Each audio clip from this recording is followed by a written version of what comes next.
नमस्कार, मैं हूं मनोज मानस। जनहित में आपका बहुत स्वागत है। नेपाल में भूकंप के झटकों से सैकड़ों की संख्या में लोगों की मौत हो गई।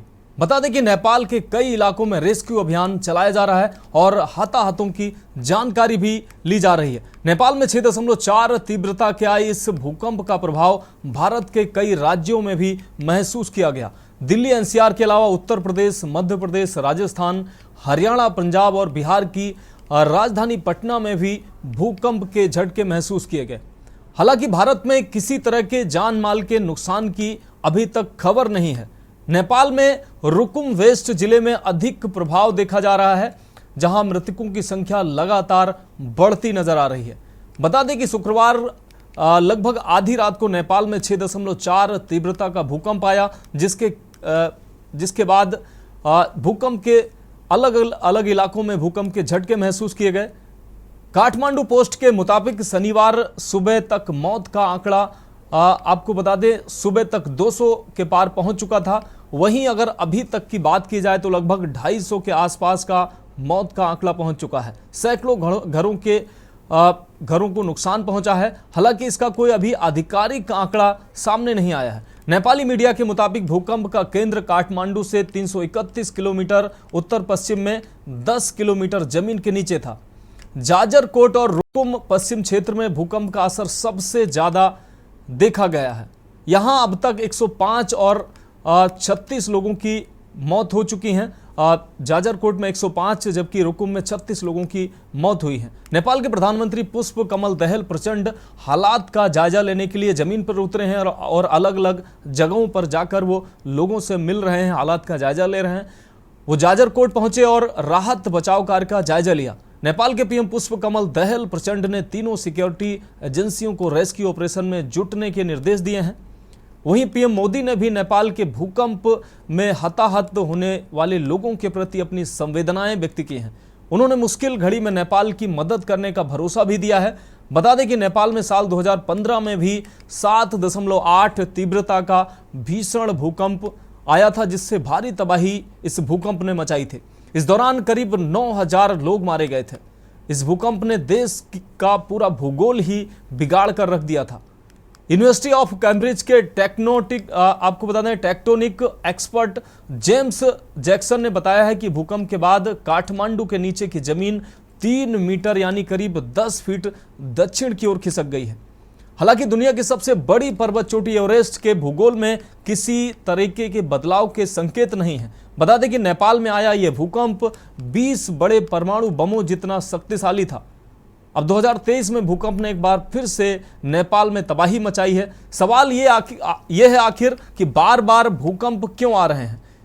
क्या ये छोटे भूकंप किसी बड़े खतरे की घंटी लगातार घंटी बजा रहे हैं, हमको संकेत दे रहे हैं? क्या आने वाले समय में देश को किसी बड़े भूकंप का सामना करना पड़ सकता है?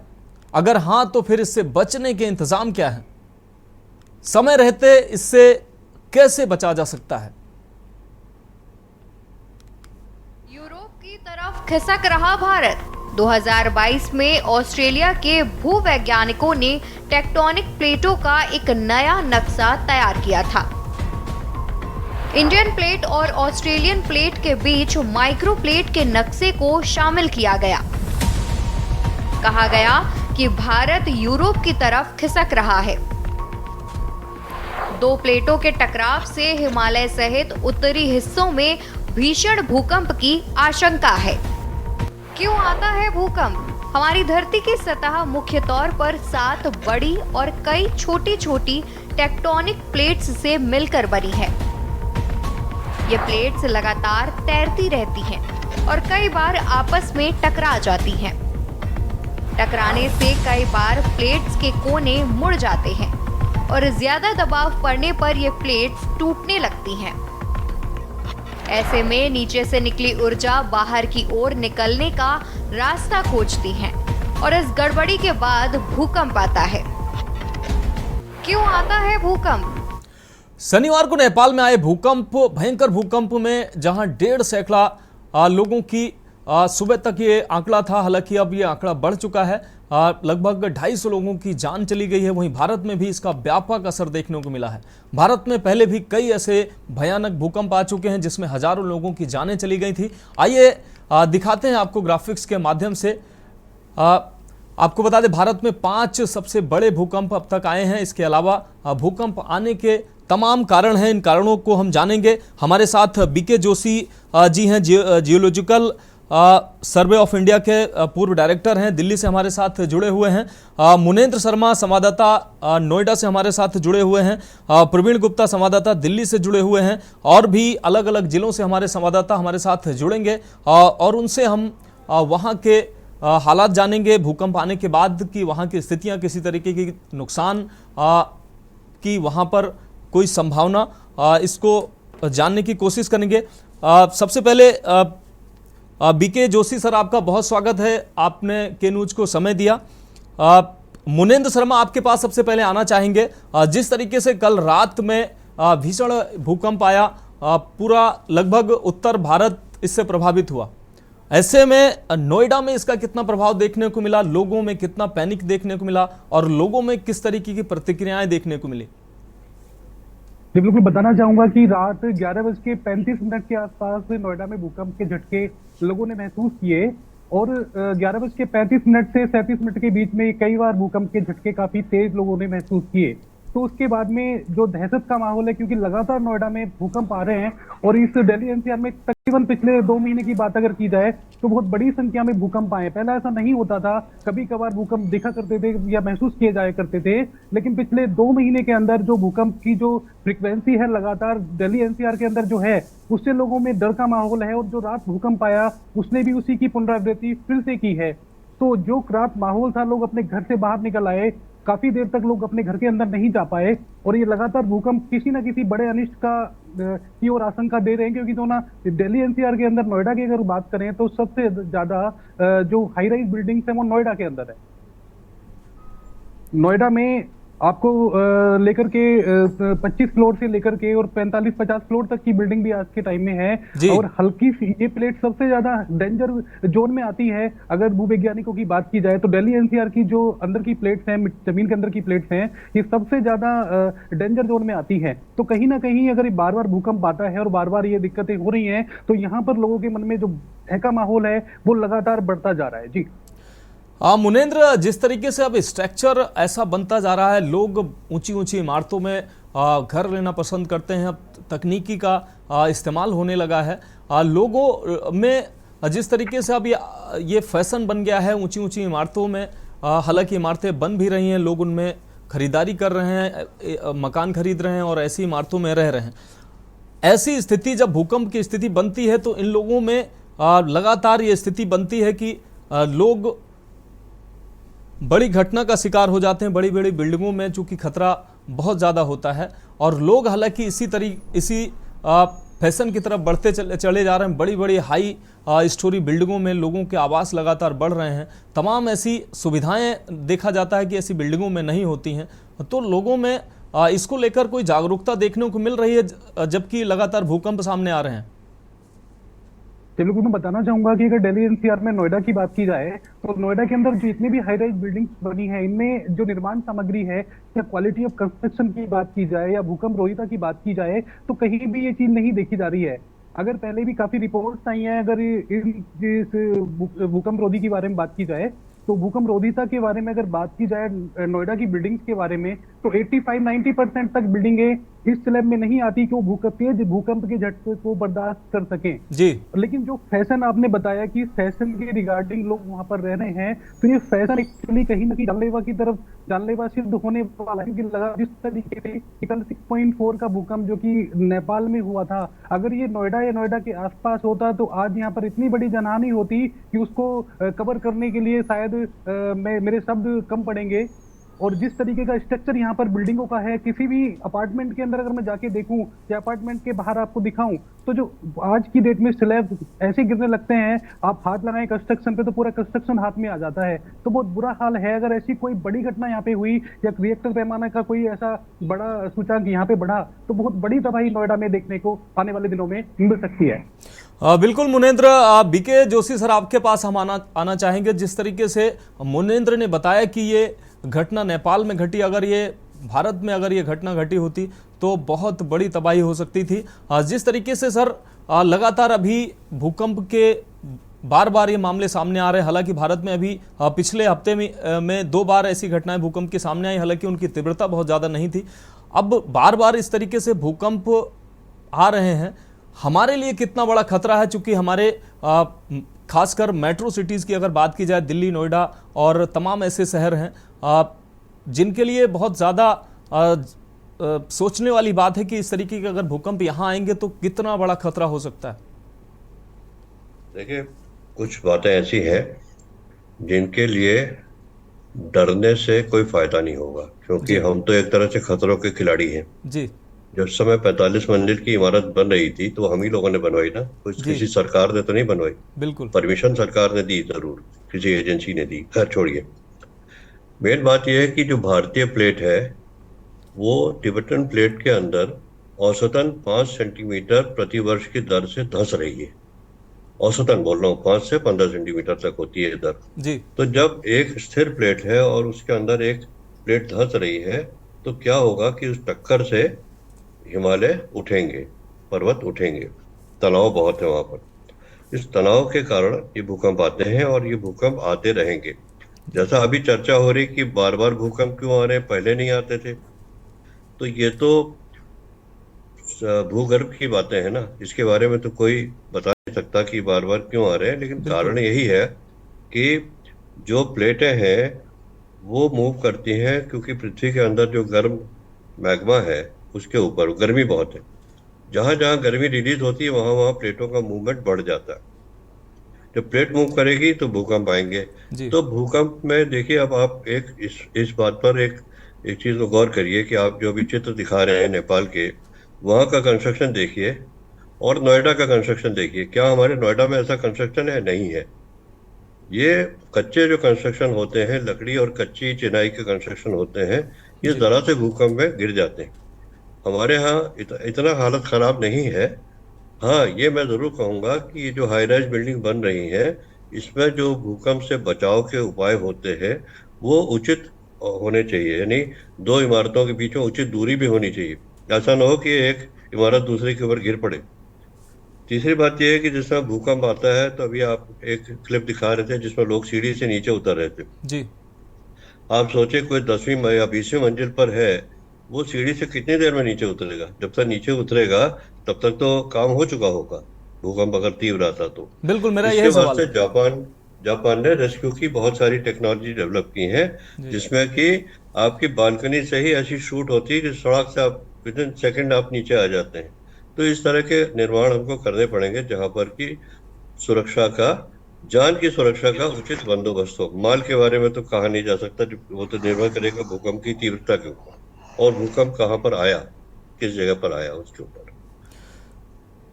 बीके सर, एक और महत्वपूर्ण सवाल है। अगर नेपाल की बात की जाए तो नेपाल में 2015 में जैसा कि आप जानते हैं भीषण भूकंप की को झेल चुका है नेपाल। नेपाल में इस तरीके के भूकंप बार बार आने का कारण क्या है सर? 2015 में लगभग 9 से 10 हज़ार लोगों की जानें गई थी और नेपाल इसके बाद भी लगातार भूकंप के चपेट में आता रहा है और एक बार फिर से ये बड़ी त्रासदी नेपाल के लिए है।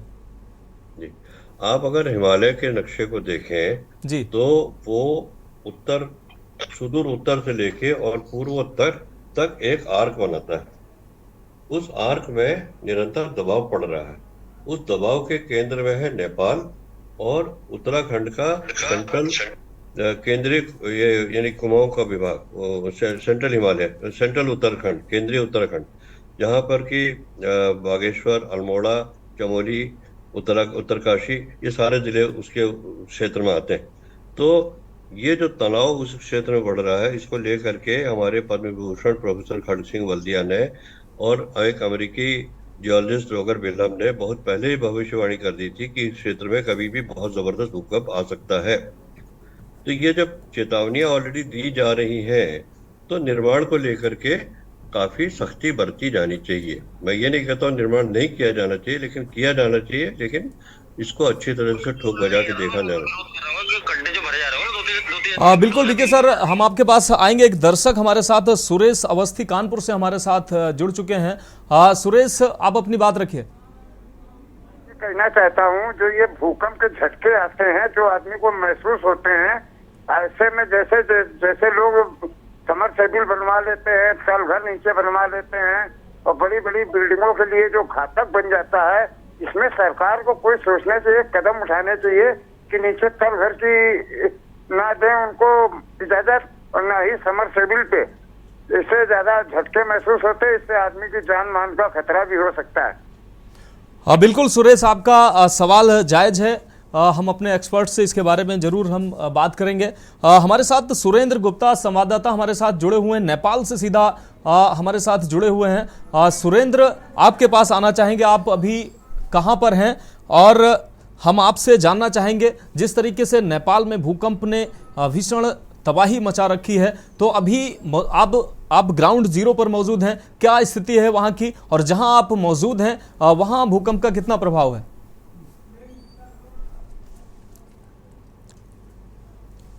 सुरेंद्र, हमें सुन पा रहे हैं आप? सुरेंद्र, अपने आप को अनम्यूट करिए। हाँ, आवाज आ रही है मेरी?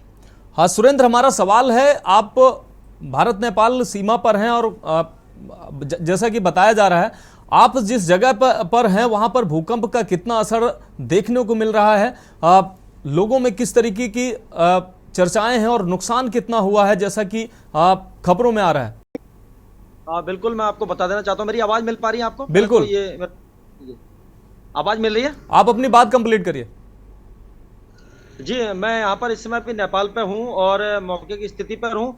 और बात करें, कल तो 6.3 से तीव्र गति से बहुत तगड़ा भूकंप आया था, जिसमें हजारों मकान जमींदोज हो गए और 129 लोग मृतक हो गए, जो 140 लोग घायल हैं। तो पुष्पदयाल कमल प्रचंड, जो नेपाल के प्रधानमंत्री थे, मौके पर सवेरे पहुंचे, लेकिन तीव्रता इतनी थी भूकंप से कि पूरा नेपाल सहमा हुआ है इस समय पर, और नुकसान बहुत हो गया है। 129 लोग मारे जा चुके हैं, छोटे बड़े जो भी हों।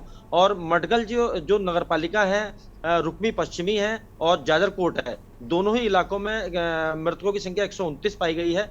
और दोनों ही नगर पालिका क्षेत्र में, एक नगर पालिका क्षेत्र में जो सिटी मेयर थी वो भी खत्म हुई है, इसमें चपेट में आई है। तो वहाँ नेपाल के प्रधानमंत्री ने यहाँ पर आके जायजा भी लिया था और उन्होंने राहत सामग्री और 3 हेलीकॉप्टर जो लगा रखे हैं लगातार, और उन्होंने सभी दलों से गुजारिश कर रखी है कि सब मिलजुल कर यहाँ साथ दें और सहयोग करें। और उन्होंने इस घटना पर भी दुख व्यक्त किया है। वहीं उत्तराखंड के जो पुष्कर सिंह धामी मुख्यमंत्री है, उन्होंने भी इस घटना पर दुख व्यक्त करते हुए हर संभव सहायता की, मदद की बात की है। और वहीं देश के जो प्रधानमंत्री है नरेंद्र मोदी, उनकी तरफ से भी ट्वीट आ चुका है कि नेपाल की तरफ से पूरी तरह से मदद की जाएगी। लेकिन अगर भूकंप की अगर बात करें, तो सबसे तगड़ा भूकंप जो रात देखा गया है और जो आया है, उसकी क्षति कभी नहीं हो पाएगी। और बहुत तगड़ा भूकंप था और अभी भी लोग सहमे हुए हैं। सुरेंद्र, जैसा कि जानकारी मिल पा रही कि अस्पतालों में बहुत ज़्यादा भीड़ इकट्ठी हो गई है। लोग, चूंकि घायल लोग हैं, उनको अस्पतालों में ले जाया गया है, तो अस्पतालों में लोगों को ले जाया जा रहा है, तो वहाँ समुचित स्वास्थ्य की व्यवस्थाएं मिल पा रही हैं? लोगों को मदद पहुँच पा रही है या नहीं पहुँच पा रही है? मैं आपको बता देना चाहता हूं यहाँ पर कि नेपाल सरकार ने पूरी तरीके से यहाँ 3 हेलीकॉप्टर लगाए हैं, और जो एयरलिफ्टिंग की मदद से सैनिक अस्पताल हो, और चाहे साथ का जो रुकुम पश्चिमी के पास जो भेरी अस्पताल है, राजकीय मेडिकल कॉलेज है, उसमें भी क्या कहते हैं 150 बेडों की व्यवस्था करा के उनकी व्यवस्था की जा रही है। और 11 लोगों का डॉक्टरों का दल है वो वहाँ मौके पर है और अभी भी रेस्क्यू ऑपरेशन जारी है। सुरेंद्र, एक और महत्वपूर्ण सवाल, अभी भी बताया जा रहा है कि बहुत लोग मलबे में दबे हैं, उसके बारे में क्या जानकारी है? लोग अभी भी मलबे में दबे हैं, उनको निकालने की कैसी तैयारियां की जा रही हैं, कैसे उनको निकाला जा रहा है? और जो घायल हैं उनको समुचित इलाज मुहैया कराया जा सके, उसके लिए क्या क्या व्यवस्थाएं की जा सकी हैं? बिल्कुल, अगर घायलों की अगर बात करें तो अभी 140 लोग घायल पाए गए हैं और लोगों को निकाला भी जा रहा है और 129 लोगों की मौत हो गई है और लेकिन अभी भी तलाश जारी है कि कोई कहीं मलबे में दबा तो नहीं है। उसका भी रेस्क्यू जारी है। और बात करें राहत सामग्री की, टेंट वेंट की, तो व्यवस्था नेपाल सरकार द्वारा की जा रही है। धीरे धीरे शाम तक जो लोगों को राहत की सामग्री है वो भी लगातार दी जा रही है। और बात करें इलाज उपचार की, तो उपचार भी दिया जा रहा है। जी सुरेंद्र, आप हमारे साथ बने रहिए। हमारे संवाददाता प्रवीण गुप्ता दिल्ली से हमारे साथ जुड़े हुए हैं। प्रवीण, अगर दिल्ली की बात की जाए, भूकंप का असर दिल्ली में भी देखने को मिला है। दिल्ली में कितना असर भूकंप का दिखा है? कल रात जो भूकंप आया और लगातार इससे पहले भी, अभी कुछ दिन पहले भी भूकंप दिल्ली में महसूस किया गया था, हालांकि उसकी भी तीव्रता बहुत ज़्यादा नहीं थी। और कल के भूकंप की भी अगर तीव्रता की बात की जाए तो उत्तर भारत और दिल्ली में बहुत ज़्यादा तीव्रता नहीं थी। दिल्ली में कितना इसका असर दिखा है और दिल्ली के लिए भूकंप कितना ज़्यादा खतरनाक है? जी मैं आपको बता दूं, दिल्ली में जो तीव्रता देखी गई थी वो 5.9 की देखी गई थी। और उसके बाद में जैसे ही लोगों को पता चला कि दिल्ली में भूकंप के झटके आने, जिन जिन लोगों ने भूकंप के झटके महसूस किए वो अपने घरों से निकलकर बाहर मैदान में पहुंच गए थे और काफी सारी भीड़ वहां देखने को मिली थी। और दिल्ली के साथ साथ लखनऊ में भी जो तीव्रता देखने को मिली थी वो 6.3 के आसपास की थी। लेकिन दिल्ली के अंदर अभी तक कोई भी ऐसी बात निकल के सामने नहीं आई है कि कहीं पे भी भूकंप की वजह से किसी को क्षति पहुंची हो। लेकिन दिल्ली के अंदर भूकंप का तेजी से आना, दिल्ली को खोखला जो किया गया है दिल्ली सरकार द्वारा, दिल्ली मेट्रो द्वारा, उसकी वजह से दिल्ली में जो समर्सिबल किए जाते हैं, दिल्ली में जो अवैध निर्माण किए जाते हैं, उसकी वजह से दिल्ली के अंदर जो झटके लगते हैं वो तीव्रता से लगते हैं। और दिल्ली के लोगों को इस बात का हमेशा डर लगा रहता है कि कब हमारा मकान भूकंप के झटकों से नीचे न गिर जाए। तो उसी के चलते अभी तक जो भूकंप के झटके महसूस किए गए थे वो रात को 11:30 बजे, यानी कि 11:30 पर वो झटके महसूस किए गए थे। और 6 से 7 सेकंड में ही पूरी दिल्ली दहल गई थी, जबकि बताया ये जा रहा था कि 30 से 35 सेकंड के हैं, लेकिन वो चीज गलत थी। लेकिन जो महसूस जिन लोगों ने झटके किए हैं उसकी जो टाइमिंग थी वो 6 से 7 सेकंड की थी, लेकिन 6 से 7 सेकंड में भी पूरी दिल्ली दहल चुकी थी। जी जी हाँ प्रवीण, हमारे साथ आप बने रहिए। बीके जोशी सर के पास हम एक बार फिर से आना चाहेंगे। जोशी सर, एक और महत्वपूर्ण सवाल है। हालांकि एक दर्शक ने भी हमारे एक उसका छोटा अंश जानने की कोशिश की थी। हमारा भी वही सवाल है कि जिस तरीके से अब अंडर कंस्ट्रक्शन चल रहे हैं, बड़ी बड़ी बिल्डिंगें बन रही, जमीन को खोद के कई मंजिल, 3-3, 4-4 मंजिल नीचे जाके बहुत ज़्यादा सभी देशों में लगभग चल रहा है। मेट्रो बन रही है, बड़े बड़े मॉल बन रहे हैं, 4-4, 5-5 मंजिला जमीन के नीचे जाकर बन रहे हैं। क्या उनका भी असर भूकंप के कारण वो कंस्ट्रक्शन भी है क्या? पता ही नहीं है। ये जो कंस्ट्रक्शन है, भूकंप आ रहा है पृथ्वी की सतह से 10 किलोमीटर नीचे, और आप बात कर रहे हैं 50, 60, 70, 80, 90, 100, 200 फीट नीचे की। जी, तो ऐसा नहीं है। भूकंप जो आता है वो बहुत बड़ी चीज है। देखिए, हमारी पृथ्वी की जो प्लेट है, प्लेट के ऊपर ही कम से कम 60 किलोमीटर से भी ज्यादा ऊंची एल्यूमिनियम की परत है। यानी जो जिस इलाके में हम लोग हैं, दिल्ली रिज का पार्ट छोड़ दीजिए, मैं अभी जहां से बोल रहा हूँ ये रिज के ऊपर है। रिज के ऊपर तो भूकंप का पता ही नहीं चला, लेकिन जो एल्यूमिनियम का इलाका है तो वो वहां पर काफी मोटा रेत का ढेर है। ढेर का मतलब परत है। उतनी परत जो है वो गद्दे की तरह काम करती है। उसमें भूकंप से इस तरह का नुकसान नहीं होता, लेकिन नुकसान तब होता है जब अचानक वो रेत का ढेर जो है, वो रेत की लेयर जो है कोलैप्स कर जाए। कोलैप्स तब करेगी जब उसके अंदर इतनी गर्मी पैदा होगी कि सारी रेत मेल्ट कर जाए। लेकिन अगर पानी जब निकालते हैं, एक आपने बहुत वैलिड पॉइंट कहा है कि जिस समय हम भूगर्भ जल निकालते हैं और इतना जल निकाल देते हैं कि वहां पर पानी खत्म हो जाए बिल्कुल, तो रेत के कण जो है कोलैप्स करते हैं। उस कोलैप्स करने से क्या होगा कि वहां पर एक बहुत बड़ा गड्ढा बनेगा, जो कि किसी एक कमजोर इमारत को असर कर सकता है या किसी सिंगल स्टोरेज घर को असर कर सकता है। लेकिन जो ये बड़ी इमारतें होती हैं जिसको देख कर डर लगता है, ये बड़ी मेहनत से, इसके पीछे इंजीनियर लोग बहुत मेहनत करते हैं। बेईमानी की बात छोड़ दीजिए, मैं आपको नॉर्मल कंस्ट्रक्शन की बात बता रहा हूँ कि ऐसा स्ट्रक्चर बनाया जाता है कि भूकंप इसको आसानी से हिला न सके। बीके जोशी सर, आप हमारे साथ बने रहिए। हमारे अलग अलग जिलों से संवाददाता भी हमारे साथ बने हुए हैं, आप भी हमारे साथ बने रहिए। तो हम बात कर रहे हैं भूकंप की। पिछले रात जो भूकंप आया है देश में, तो बहुत ज़्यादा प्रभाव हालांकि नहीं डाला है उसने, लेकिन जिस तरीके से नेपाल में तबाही हुई है वो निश्चित रूप से सोचने वाली बात है कि लगातार इस तरीके के भूकंप से हज़ारों लोगों की जानें जाती हैं, लेकिन चूंकि ये कुदरती घटना है, लेकिन उससे हम कैसे बचाव कर सकते हैं, तो इस पर लगातार हम चर्चा कर रहे हैं। बीके जोशी सर हमारे साथ लगातार बने हुए हैं, मुनेंद्र शर्मा संवाददाता नोएडा से बने हुए हैं, जयवीर माबी गाजियाबाद से हमारे साथ जुड़े हुए हैं, शोएब संवाददाता लखनऊ से हमारे साथ जुड़े हुए हैं, प्रवीण दिल्ली से हमारे साथ जुड़े हुए हैं, साथ ही सुरेंद्र गुप्ता नेपाल से हमारे साथ जुड़े हुए हैं। जयवीर, आपके पास हम आना चाहेंगे। गाजियाबाद की अगर बात की जाए तो इस भूकंप का गाजियाबाद में कितना असर देखने को मिला है, लोगों की प्रतिक्रियाएं कैसी रही हैं, और गाजियाबाद चूंकि दिल्ली से सटा हुआ है और गाजियाबाद भी ऐसे क्षेत्र में आता है जहां ऊंची ऊंची इमारतें देखने को मिलती हैं और लोग बड़ी बड़ी बिल्डिंगों में रहना पसंद करते हैं, गाजियाबाद के लिए कितना ये भूकंप असरदार रहा?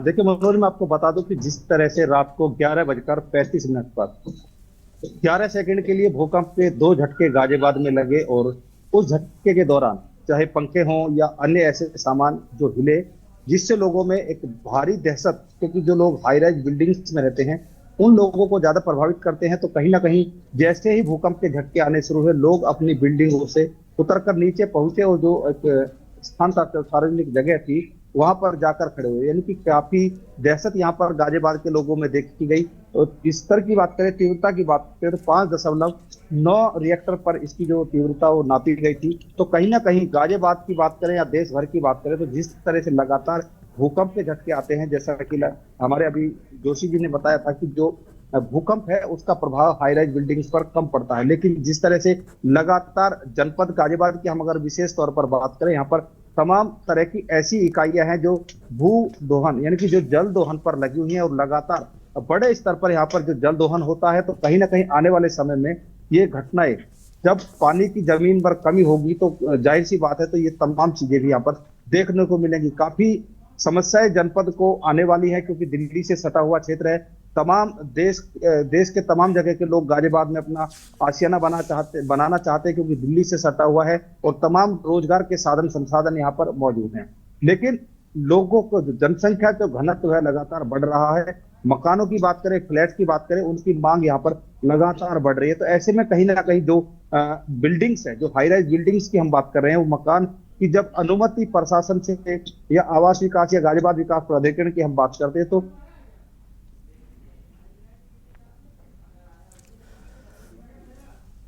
जयवीर से कहीं ना कहीं, हाँ, जयवीर अपनी बात कंप्लीट करिए। जी जी, तो धरातल पर जब हम देखते हैं तो जो बिल्डिंग 10 माले की तय हुई थी, यानी कि जिसका नक्शा 10 मंजिल बनना था, वो जब तैयार होती है तो उसका मंजिल 22-25 तक पहुंच जाता है। तो ऐसे में कहीं ना कहीं जो जान है, जो आम नागरिक है, उनकी जान को खतरा भी है, क्योंकि जब नियम विरुद्ध चीजें बनाई जाएंगी, जो उनका स्ट्रक्चर है वो 10 मंजिल का होगा और उस पर 20 मंजिल खड़ी कर दी जाएंगी। और ऐसे में यदि भूकंप आता है तो आने वाले समय में, हालांकि अभी तक की हम बात करें तो जो भूकंप है लगातार लोगों को डरा रहा है। जो भूकंप की जो दहशत है लोगों के दिलों में, दिमाग पर छाई हुई है, क्योंकि कई बार अगर हम बात करें कुछ ही दिनों की, लगभग 2 से 4 महीने की, तो इस 2 से 4 महीने में भी कई बार भूकंप के झटके लग चुके हैं। तो कहीं ना कहीं जो लोग हैं अब अपने मकानों में सोने से पहले डरते हैं कि रात को भूकंप ना आ जाए। ऐसे में हालत उन लोगों की ज्यादा खराब होती है जो 4 मंजिल से ऊपर के फ्लोर पर रहते हैं, जो 20 मंजिल या 12 मंजिल 18 मंजिल पर रहते हैं। उनके सामने सबसे बड़ी समस्या होती है, क्योंकि लिफ्ट में एकदम से दबाव बनता है, लोग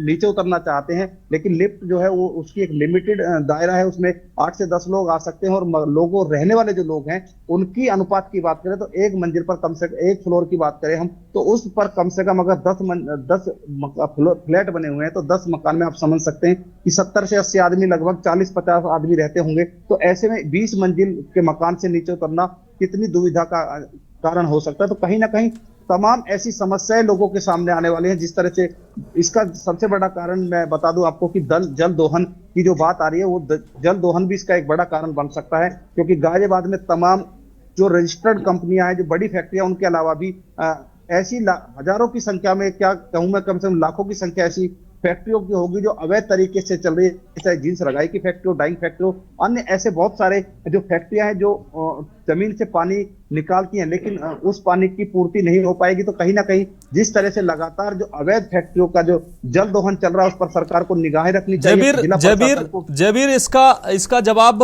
बीके सर से ले लेते हैं कि इसका भी क्या भूकंप पर इसका असर देखने को मिलता है।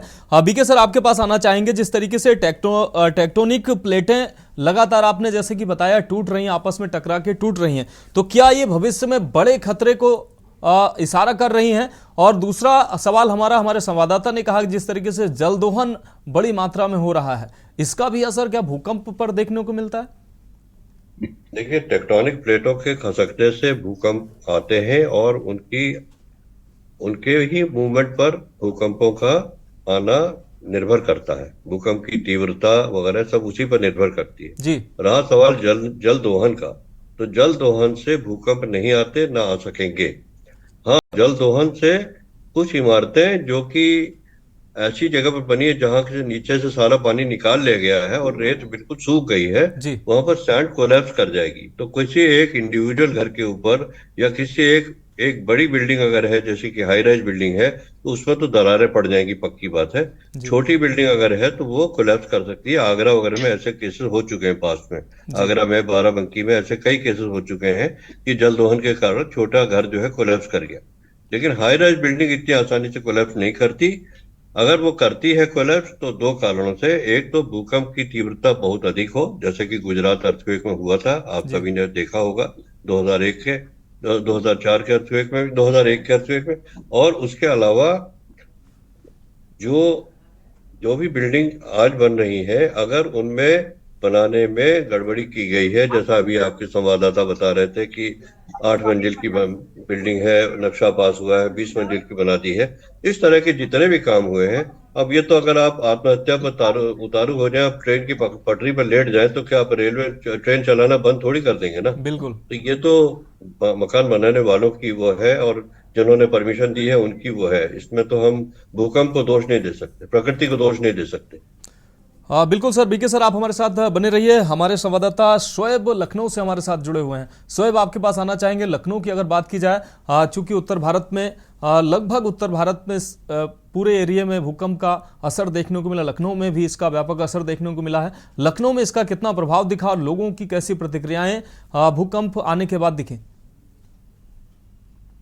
बिल्कुल कपिल, आपको बता दें कि जो जिस तरह से भूकंप राजधानी लखनऊ में आया है देर रात, ये एक बड़ी घटना थी। काफी लोग डरे सहमे थे। जिस तरह भूकंप 11:33 पर पहला भूकंप का झटका महसूस हुआ है, उतने पर ही लोग दंग रह गए कि आखिर खुद हिल रहे हैं या फिर भूकंप आया है। दूसरा झटका जब लखनऊ में लोगों को लगा, तब उनको महसूस हुआ कि ये भूकंप है। जिस तरह से लोग डर के अपने अपने घरों से बाहर निकले, ज्यादातर डरे सहमे लोग तो फ्लैट में रह रहे लोग, उनको डर लगा क्योंकि ये भूकंप का झटका, जिस तरह से फ्लैट में लोग भाग रहे थे, काफी लोग तादाद में लोग फ्लैट में रहते हैं, काफी फ्लैट होते हैं, उनको मौका नहीं मिल पाया था कि वो पूरी तरीके से भाग निकले। हालांकि जिस तरह से भाग निकले लोग, काफी लोग दंग रह गए कि भूकंप के झटके से लोग देर रात तक सो नहीं पाए। यही डर समाया हुआ था कि कहीं ऐसा ना हो दोबारा फिर भूकंप आए, तो इसके कारण काफी लोग देर रात तक जगते रहे। हालांकि आपको बता दें, अस्पतालों का भी यही हाल रहा, क्योंकि अस्पताल के अंदर जो भी मरीज, क्योंकि तीमारदार जितने रुकते हैं वहां पर, वो सब जगते रहते हैं देर रात तक। जिस तरह भूकंप आया है, अस्पतालों में भी ये डर समाया है लोगों को कि जिस तरह भूकंप का झटका महसूस हुआ है। हालांकि आपको बता दें, भूकंप के झटकों के साथ लखनऊ में फिलहाल कोई जनहानि इस तरह नहीं हुई जिससे लोगों को काफी नुकसान हो। हाँ, हालांकि आपको बता दें कि नगर निगम या फिर जो है नगर निगम की इस पर नकेल कसने के लिए पूरी तरह तैयारी की। जो भी फ्लैट अवैध तरीके से बन रहे हैं, इस पर कड़ा रोक किया जाएगा, क्योंकि जिस तरह से बिना नक्शा पास किए फ्लैट बन रहे हैं, वो काफी समस्याएं लोगों को आती हैं। हालांकि बड़ा हादसा होने से टल भी सकता है, और जिस तरह से नगर निगम कड़ी सख्ती से अब आदेश जारी कर कार्रवाई करेगा। जी हाँ शोएब, एक और महत्वपूर्ण सवाल, चूंकि राजधानी है लखनऊ में भी बड़ी ऊंची ऊंची इमारतें लगातार बन रही हैं, तो क्या मानक जो इन बिल्डिंगों की बन रही हैं, इन बिल्डिंगों का मानक चेक किया जाता है कि ये भूकंप रोधी है नहीं है? इनकी क्वालिटी कैसी है, जिससे कि अगर इतनी ऊंची इमारतें अगर ये बन रही हैं और अगर भूकंप आता है या कोई ऐसी प्राकृतिक आपदा आती है, तो ये उस आपदा और भूकंप को झेलने के लायक बिल्डिंगें होती हैं? कोई मानक जांच वगैरह होती है? बिल्कुल, आपको बता दें कि जिस तरह से जांच के लिए आपको बता दें आदेश नगर निगम कार्रवाई तो करता है और सख्त आदेश भी देता है। हालांकि अब ये नक्शा पास होने के बाद में जिस तरह बिल्डिंगें बनती हैं, मटेरियल क्या लगा रहा है क्या नहीं, क्योंकि आला अधिकारी भी, कई अधिकारी ऐसे होते हैं जो इनकी मिली भगत से ये कार्य चलता है। हालांकि जो बिल्डिंगें सील होती हैं, सील होने के बाद में उनको पैसा दे करके इनको बहाल कर दिया जाता है, खत्म कर दिया जाता है सील होने के बाद में। अब देखने वाली बात होगी कि नगर निगम इस पर कितनी सख्ती से कार्रवाई करता है, क्योंकि आपको बताते हैं पूर्व में भी हजरतगंज चौराहे पे जिस तरह से बिल्डिंग धंसी थी और काफी लोग उसमें 4 लोगों की मौत हुई थी, काफी लोग रेस्क्यू कर काफी घंटे रेस्क्यू चला था। अगर हजरतगंज में भी एक हादसा हुआ था, क्योंकि वो पुराना अपार्टमेंट बताया जा रहा है, अपार्टमेंट जिस तरह से धंसा था, काफी लोग उसमें मौजूद थे उस समय, काफी समस्या लोगों को आई थी। हालांकि अब देखने लगे तो कि नगर निगम इस पर क्या कार्रवाई करता है, सरकार इस पर क्या कड़ा रुख करती है, क्योंकि ये भूकंप है, भूकंप के झटके कब किस समय आए किसी को ये जानकारी नहीं होती, क्योंकि काफी लोगों को नुकसान भी हो सकता है। आपको बता दें कि नेपाल की सीमा में 100 के आंकड़े पूरे तरीके से पार हो चुके हैं, मौतें हो चुकी हैं। हालांकि अब ये भारत देश था, भारत में हादसा होने से टला है, ये काफी अब देखने वाली बात है कि सरकार इस पर क्या कुछ रुख करती है। हाँ शोएब, आप हमारे साथ बने रहिए। सुरेंद्र गुप्ता के पास हम जाना चाहेंगे। सुरेंद्र, आप नेपाल से सीधा जुड़े हुए हैं, आप जमीन पर हैं, वहीं से सीधा जानकारी हमारे दर्शकों को दे रहे हैं। सुरेंद्र, अगर बात की जाए अभी की वहाँ की स्थिति की, तो कैसी स्थिति बनी हुई है लोगों में? अब चूंकि कल भूकंप आया था, लोगों में राहत बचाव कार्य तो चल ही रहा है, अभी वहाँ प्रशासन की व्यवस्थाएं और जहां आप मौजूद हैं, अभी आप कहाँ मौजूद हैं, और वहाँ की अगर व्यवस्थाओं की बात की जाए तो वहाँ की व्यवस्थाएं किस तरीके की हैं, और ऑल ओवर अगर नेपाल की बात की जाए तो क्या अभी कोई अपडेट मिली है, मौतों का आंकड़ा, घायलों का आंकड़ा? तो देखिए, मैं आपको बता देना चाहता हूँ, नेपाल की स्थिति काफी नाजुक बनी हुई है इस भूकंप से। ये कल के जो भूकंप ने जो भारी तबाही मचाई है, इससे लोग सहमे हुए हैं, और अभी भी रात को मुझे लगता है कि अब डर से लोग सो नहीं पाएंगे और घरों से बाहर ही लगभग सो पाएंगे। और बात करें मौके की, जाजरकोट की और रुकुम पश्चिम की अगर बात करें, जहां पर ये हादसा हुआ है, जहां हजारों मकान जमींदोज हो गए, और जो नेपाल के जो प्रधानमंत्री, उन्होंने जायजा लिया था, और अभी हमने बयान भी भेजा था दर्शकों को दिखाने के लिए, पुष्प दल कमल प्रचंड का, नेपाली भाषा में भले ही दिया था लेकिन उसका हिंदी मैंने कन्वर्ट करके भेज रखा है, जो उन्होंने बताया कि सभी राजनीतिक दलों से और सहयोग की अपेक्षा की है, और वहीं देश के प्रधानमंत्री हो चाहे उत्तराखंड के मुख्यमंत्री हो, क्योंकि पहाड़ी इलाका उत्तराखंड के बगल से लगा हुआ है और करीबन हजारों किलोमीटर की जो सीमाएं हैं वो उत्तराखंड से लगी हुई है नेपाल की, तो सभी इलाकों में कहीं ना कहीं अभी कल पता लग पाएगा कि और कहाँ का नुकसान हुआ है। और कहीं पहाड़ी इलाकों में धुआं निकल रहा है, जिससे भूगर्भीय जो हलचल है वो अभी भी है, कहीं ऐसा ना हो कि रात को अभी भी कुछ हो सकता है। ऐसे में लोग काफी सहमे हुए हैं। और बात करें जो घायलों की और जो मृतक हैं, उनके मृतकों का जो पोस्टमार्टम चल रहा है, और जो घायल है उनका उपचार के लिए जो सैनिक अस्पताल है और चाहे भेरी जो अस्पताल है राजकीय सोलापुर में, उनको भर्ती कराया गया है। और स्थिति की अगर बात करें तो स्टाफ काठमांडू से आ चुका है और 3 हेलीकॉप्टर लगातार चल रहे हैं। आज की अगर बात करें तो आज राहत सामग्री लोगों को पहुंचा दी है। लोगों की आज की स्थिति, लोग आसपास के इलाके काफी सहमे हुए हैं, और मुझे नहीं लगता है कि आज रात लोग सो पाएंगे, क्योंकि मैं अभी बॉर्डर के इलाके में हूँ। मैं सवेरे वहां था, मौके की स्थिति में था, और मैं खुद वहां पर देखा मैंने इन स्थिति को। मैंने सारी जो वीडियो है, जो जितने भी जो चित्र है, जो मैंने वहां चैनल को भेज रखे हैं, और यहाँ अभी काफी स्थिति सहमी हुई है। मनोज। हाँ सुरेंद्र, एक और महत्वपूर्ण सवाल, चूंकि हमारा पड़ोसी है, बॉर्डर का लंबा बॉर्डर हमारा नेपाल से लगता है, क्या नेपाल के जो बॉर्डर के क्षेत्र के लोग हैं जो इससे पीड़ित होंगे इस भूकंप से, क्या हमारे भारत में भी इलाज के लिए पहुंच रहे हैं? बिल्कुल, अगर बात करें तो जहां वहां अस्पताल की उपचार की हमेशा कमी रहती है, और यहाँ जो उत्तराखंड से लेकर जो नेपाल के लोग जो मरीज आते हैं, पहले भी आते रहे हैं, चाहे वो भूकंप हो या ना हो, लेकिन वहाँ इलाज का थोड़ा सा रहता ही है। इलाज के लिए लोग आदमी लखनऊ भागते हैं, दिल्ली भागते हैं नेपाल के लोग, और कहीं ऐसा ना हो कि जो ज्यादा गंभीर हालत हो उनको लखनऊ और दिल्ली के लिए रेफर किया जा सकता है। मनोज। हाँ सुरेंद्र, आप हमारे साथ बने रहिए। बीके जोशी सर के पास एक बार फिर से हम आना चाहेंगे। जोशी सर, अगर नेपाल की हम बात करें, नेपाल चूंकि पहले भी भूकंप की बड़ी त्रासदी झेल चुका है, और एक बार फिर से नेपाल में ये बड़ी त्रासदी है, लगभग 250 लोगों की जान जाना और हजारों लोग घायल बताए जा रहे हैं। नेपाल आखिर क्या ऐसे डेंजर जोन में है, क्या भौगोलिक स्थिति में है, क्या बार बार नेपाल प्रभावित हो रहा है, और नेपाल ही भूकंप का बार बार मोस्टली जोन क्यों बनता है सर? वही जैसा मैंने आपको बताया कि जो हिमालय बने हैं जी, ये 2 बड़ी प्लेटों के टकराने से बने हैं, जो कि अभी टक्कर इनमें जारी है जी। इसलिए हिमालय का पूरा क्षेत्र जो है वो भूकंप के सबसे खतरनाक जोन में आता है। तो क्योंकि सबसे खतरनाक जोन में आता है तो वहां भूकंप आते रहे और भूकंप आते रहेंगे। जी। पूरे हिमालय के लिए, मैं देश की बात नहीं कर रहा हूँ, सारे हिमालय के लिए ये जरूरी है कि भवन निर्माण के ऊपर बहुत सख्त ध्यान दिया जाए। किस जगह पर भवन बन रहा है और क्या मानक है, और कोई इंडिपेंडेंट एजेंसी जो है सारे मकानों का स्ट्रक्चरल ऑडिट करे, चाहे वो सिंगल स्टोरेज मकान हो या मल्टी स्टोरेज मकान हो।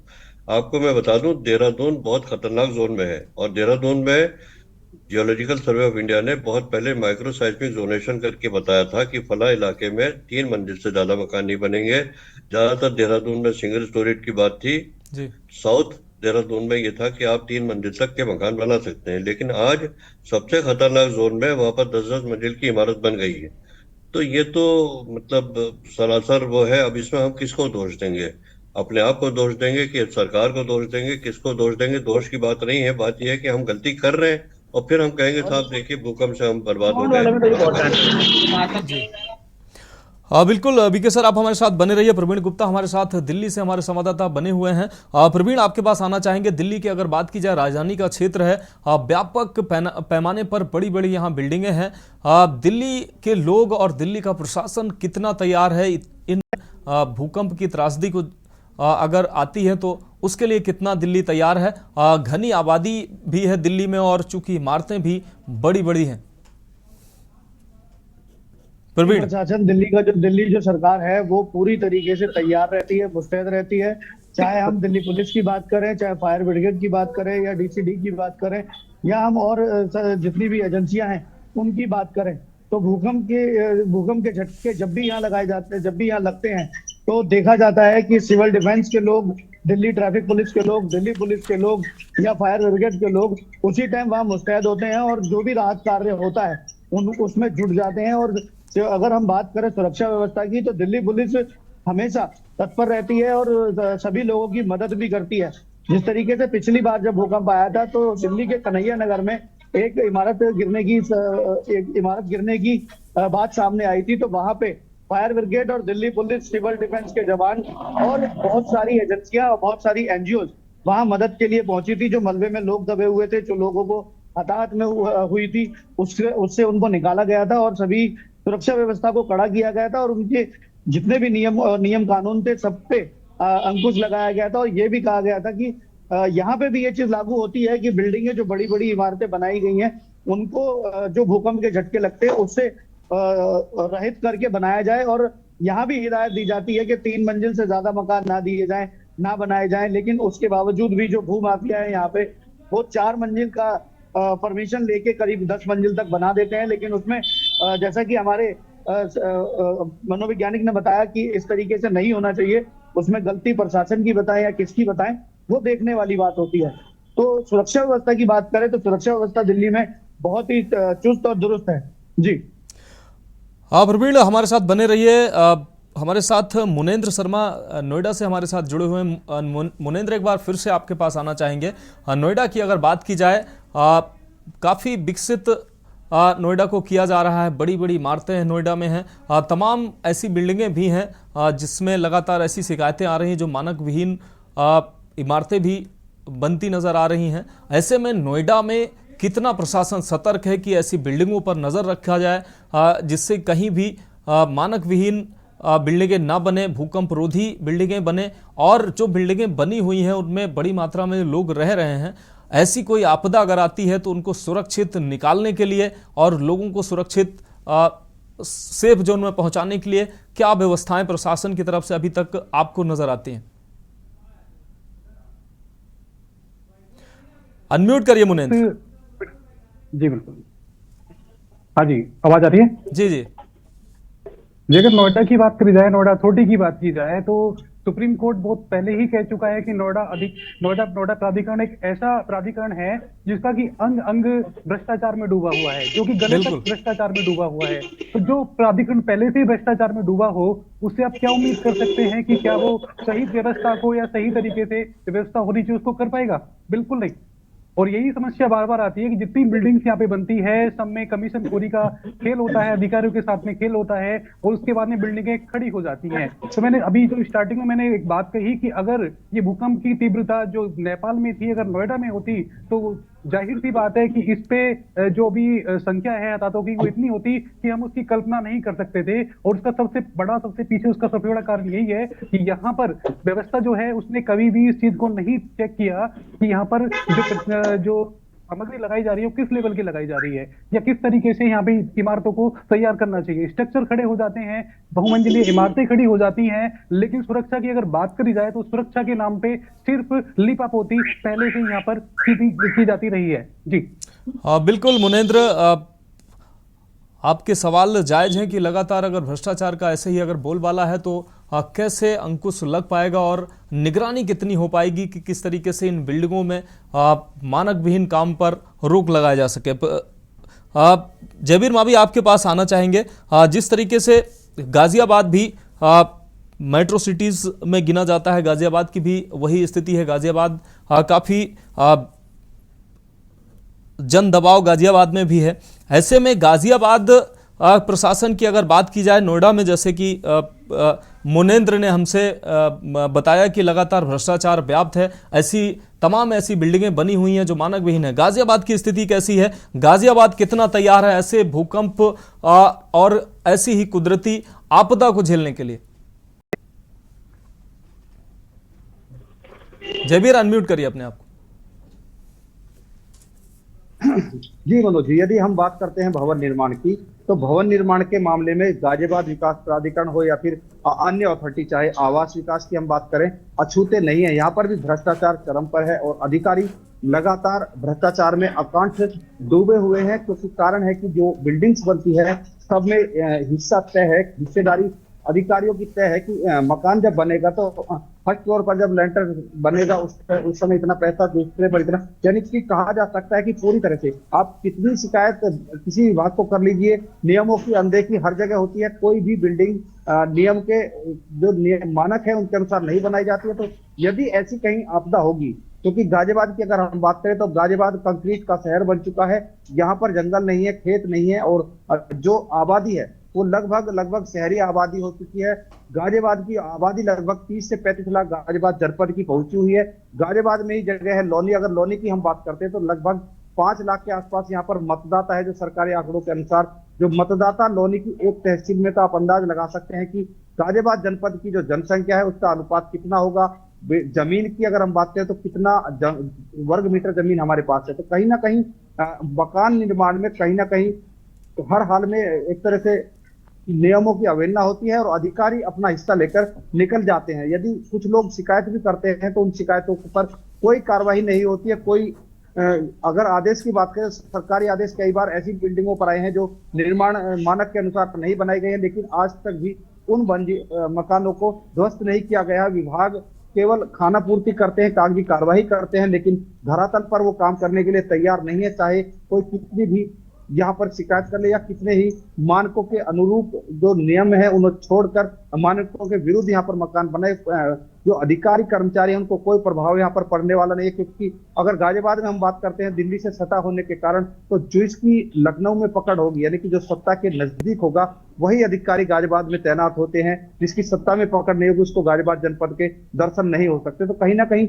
अधिकारी अपनी पकड़ और अप्रोच के बावजूद यहाँ पर जमे रहते हैं, भ्रष्टाचार करते हैं और अपना समय पूरा होने पर यहाँ से चले भी जाते हैं। तो कहीं ना कहीं चाहे सत्ता जब बदलती है तो सत्ता के तमाम अधिकारी, तमाम कर्मचारी वहां पर अपनी गोटी फिट, यानी कि अपनी व्यवस्था के अनुसार गाजियाबाद जनपद का चार्ज लेते हैं। यही परंपरा गाजियाबाद में पिछले कई वर्षों से लगातार चली आ रही है। लेकिन जब हम नियमों की बात करें, जब हम कानूनों की बात करें, या फिर जो भवन निर्माण है या फिर अवैध भूमाफिया, बिल्कुल जयबीर, अधिकारियों और प्रशासन की लापरवाही निश्चित रूप से जनता पर भारी पड़ सकती है। आप हमारे साथ बने रहिए। हमारे साथ गिरीश शुक्ला, एक दर्शक हमारे साथ जुड़े हुए हैं। गिरीश, आप अपनी बात रख सकते हैं। मैं ये कहना चाहता हूँ कि देश की सरकार से हमारा अनुरोध है कि ऐसे उपग्रह का निर्माण करें जो हमारा चाइना के तरफ और बांग्लादेश की तरफ, पाकिस्तान की तरफ जो भी गतिविधियां हिमालय के उस पार हो रही हैं उनको हम यहाँ पर नोटिस कर सकें। वहां से गतिविधियां गलत होती हैं, उसका परिणाम हमारे देश को भोगना पड़ता है नेपाल के रास्ते, और गतिविधियां उधर से गड़बड़ होती हैं। इनके पास बहुत बड़ा मैग्नेट है, इनके पास कृत्रिम सूरज है, इनके पास कृत्रिम वर्षा करने का शक्तिशाली साधन है। कहीं की वर्षा करा सकते हैं, कहीं पे वर्षा रुकवा सकते हैं, ये सब साधन इनके पास है। और ये हिला सकते हैं हिमालय के अंदर, वो तलाई में विस्फोट करके अंदर बड़े बड़े बमों का ये हिमालय को हिला सकते हैं। ये सब करते हैं, इसकी देख रेख ऊपर से हो सके कि नीचे से ये जान नहीं पाएंगे। आपको कोई जानकारी नहीं होती यहाँ के नेताओं को उस पार क्या हो रहा है।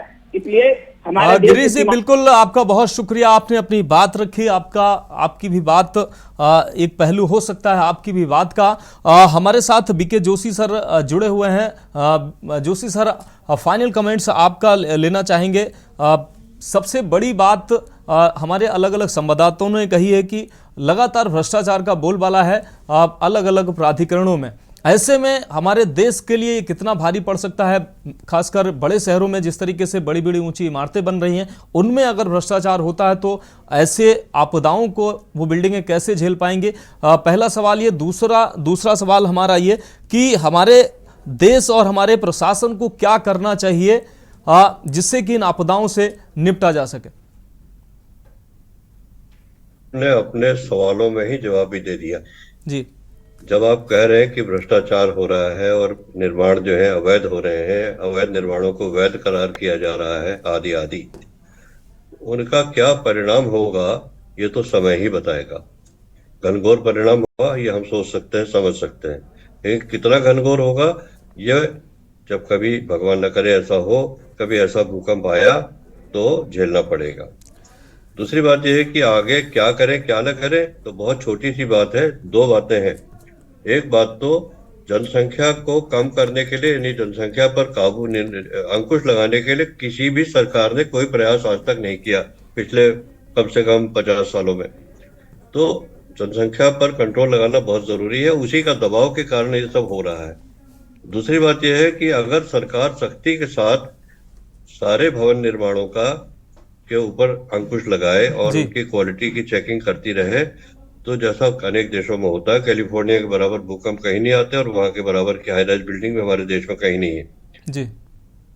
लेकिन क्योंकि वहां इतनी ज्यादा ऐसा भ्रष्टाचार नहीं है कि आप अंधाधुंध कर रहे हो, तो अगर सख्ती सरकार करेगी तो कोई वजह नहीं है कि भूकंप से लोग हमारे यहाँ मारे जाएं। बाकी ये प्राकृतिक आपदा है, इसमें हमारा आपका कोई बस है नहीं।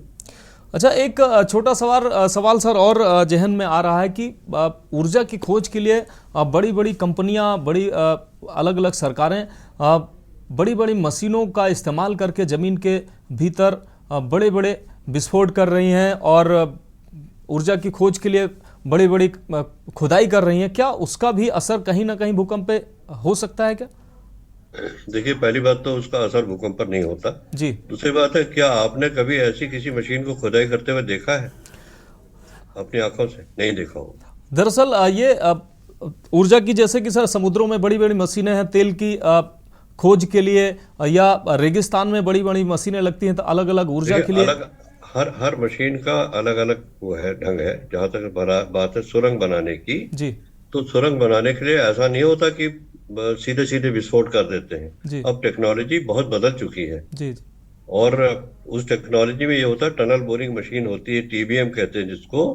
जहां मैंने टिहरी बांध में टनल बनते अपनी आंख से सामने खड़े होकर सुपरवाइज किया है, एक एक सेंटीमीटर की मैपिंग की जाती है, एक एक चीज को परखा जाता है, एक एक इंच आगे बढ़ने के लिए महीनों लग जाते हैं। तो वो सब सारी चीजों को सोचा जाता है उसमें। अब उसके बाद भी अगर अनहोनी बात हो जाती है कि वो अब लंबी बात हो जाएगी, छोड़िए, लेकिन ये सुरंग बनने से भूकंप के ऊपर कोई असर नहीं पड़ता, क्योंकि बहुत देख ठोक बजा के बनाई जाती सुरंगें। लेकिन ये जरूर हो सकता है कि ऊपर अगर कोई कमजोर इमारत बनी हुई है और नीचे सुरंग बन रही है, तो किसी वजह से उस इमारत में दरारें पड़ सकती है, इमारत गिर भी सकती है। हाँ बिल्कुल बीके सर, आपका बहुत शुक्रिया, आपने के न्यूज़ इंडिया को समय दिया। हमारे तमाम अलग अलग जिलों से हमारे संवाददाता जुड़े, आपका भी बहुत शुक्रिया। सुरेंद्र गुप्ता, आप नेपाल में बने हुए हैं, आप नज़र बनाए रखिए, आगे भी आपसे अहम अपडेट लेंगे। तो भूकंप निश्चित रूप से ये कुदरत की ये आपदा है, हमारा इस पर बस नहीं है, लेकिन बहुत सारे ऐसे कारण बनते हैं, बहुत सारे ऐसे बचाव के कारण हैं। बड़ी बड़ी बिल्डिंगों में अगर हम अच्छे से निर्माण करें भूकंप रोधी बिल्डिंगें बनाएं, तो ऐसी आपदाओं से हम बच सकते हैं। साथ ही तमाम ऐसे उपाय हैं जो भूकंप आने के दौरान हम उनको अपनाते हैं तो हम भूकंप से बच सकते हैं। तो जनहित में आज के लिए इतना ही, मुझे दीजिए इजाजत और आप देखते रहिए के न्यूज इंडिया।